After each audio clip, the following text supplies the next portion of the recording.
ओम नमः शिवाय। नमस्कार दोस्तों, आप सभी का मेरे चैनल में हार्दिक स्वागत है। दोस्तों, आज हम सुनेंगे प्रदोष व्रत की कथा। प्रदोष व्रत हर माह में 2 बार आता है और ये व्रत त्रयोदशी तिथि के दिन किया जाता है। और प्रदोष व्रत भगवान भोलेनाथ को समर्पित है। तो इस दिन भगवान भोलेनाथ की विधि विधान से पूजा अर्चना करने से महादेव जी अत्यंत प्रसन्न होते हैं और भक्तों की सभी मनोकामनाएं शीघ्र ही पूरी कर देते हैं और मनुष्यों के सभी पाप धुल जाते हैं। और अगर जो कोई भी इस दिन व्रत करता है तो वो शिव धाम को प्राप्त करता है। दोस्तों, त्रयोदशी अर्थात प्रदोष व्रत करने वाला मनुष्य सदा ही सुखी रहता है।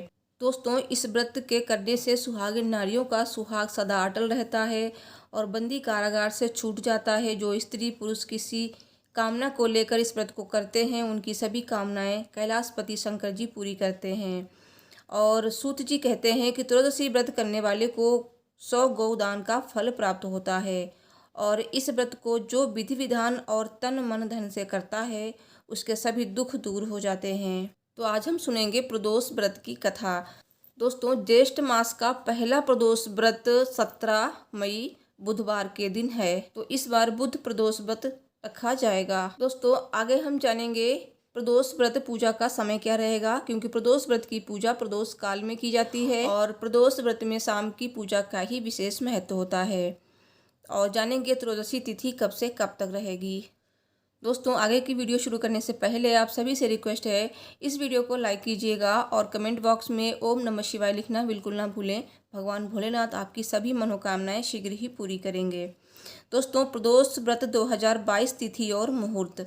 ज्येष्ठ मास के कृष्ण पक्ष की त्रयोदशी तिथि की शुरुआत हो रही है 16 मई की रात 11:36 से और ज्येष्ठ मास के कृष्ण पक्ष की त्रयोदशी तिथि समाप्त हो रही है 17 मई की रात 10:28 पर। तो उदया तिथि के हिसाब से 17 मई को व्रत किया जाएगा, यानी कि इस बार बुध प्रदोष व्रत है और इस दिन 16 मई को रात 11:15 से 17 मई को शाम 9:17 तक आयुष्मान योग बन रहा है। दोस्तों, ज्येष्ठ मास के बुध प्रदोष व्रत की पूजा इस तरह से कर सकते हैं। प्रदोष व्रत के दिन सूर्योदय से पहले उठकर सभी कामों से निवृत्त होकर स्नान आदि कर लें।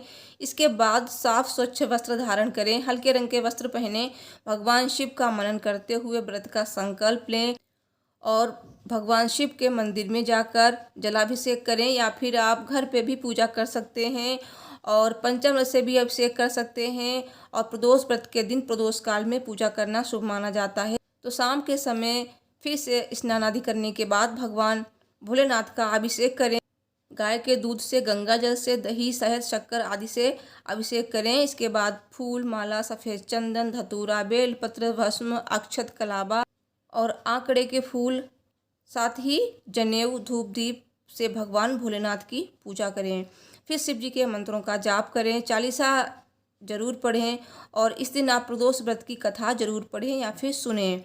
अंत में आरती जरूर करें, भूल चूक के लिए क्षमा अवश्य मांगें। तो इस तरह से आप पूजा पाठ कर सकते हैं।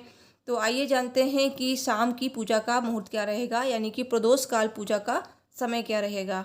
17 मई को पूजा का समय रहेगा शाम 7:06 से रात 9:10 तक। तो आइए सुनते हैं बुध प्रदोष व्रत की कथा। सब बोलिए भगवान भोलेनाथ की जय। बहुत पुरानी बात है। एक पुरुष का नया नया विवाह हुआ था। वो गोने के बाद पत्नी को लेकर अपने ससुराल पहुंचा और उसने सास से कहा कि वो बुधवार के दिन ही अपनी पत्नी को लेकर जाएगा। उस पुरुष के सास ससुर साले सालियों ने समझाया कि बुधवार को पत्नी को विदा कराकर ले जाना शुभ नहीं है, लेकिन वो पुरुष नहीं माना। विवश होकर सास ससुर ने अपने जमाई और पुत्री को भारी मन से विदा किया। पति पत्नी बैलगाड़ी में चले जा रहे थे। एक नगर के बाहर निकलते ही पत्नी को प्यास लगी। पति लोटा लेकर पत्नी के लिए पानी लेने गए। जब वो पानी लेकर लौटा तब उसने देखा कि उसकी पत्नी पराये व्यक्ति द्वारा लाए गए लोटे से पानी पीकर हंस हंस कर बात कर रही थी। वो पराया पुरुष उससे ही व्यक्ति की शक्ल सूरत वाला था। ऐसा देखकर वो व्यक्ति पराया व्यक्ति से आग बबूला होकर लड़ाई करने लगा। धीरे धीरे वहाँ काफ़ी भीड़ एकत्रित हो गई और सिपाही भी आ गए। सिपाही ने स्त्री से पूछा कि सच सच बताओ कि तुम्हारा पति इन दोनों में कौन है। लेकिन वो स्त्री चुप रही, क्योंकि दोनों ही व्यक्ति हम शकल थे। बीच राह में अपनी पत्नी को लूटा देखकर वो व्यक्ति मन ही मन शंकर भगवान की प्रार्थना करने लगा, हे भगवान, मुझे और मेरी पत्नी को इस मुसीबत से बचा लो। मैंने अपनी पत्नी को बुधवार के दिन विदा कराकर जो अपराध किया है उसके लिए मुझे क्षमा कर दो।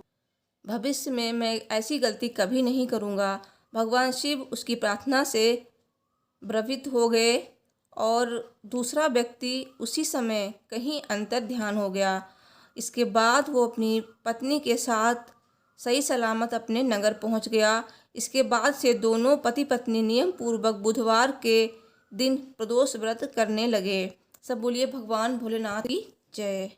दोस्तों, इस वीडियो को लाइक कीजिए और चैनल को सब्सक्राइब कर लीजिए। मैं मिलती हूँ नेक्स्ट वीडियो में। Thanks for watching. हर हर महादेव। जय माता दी।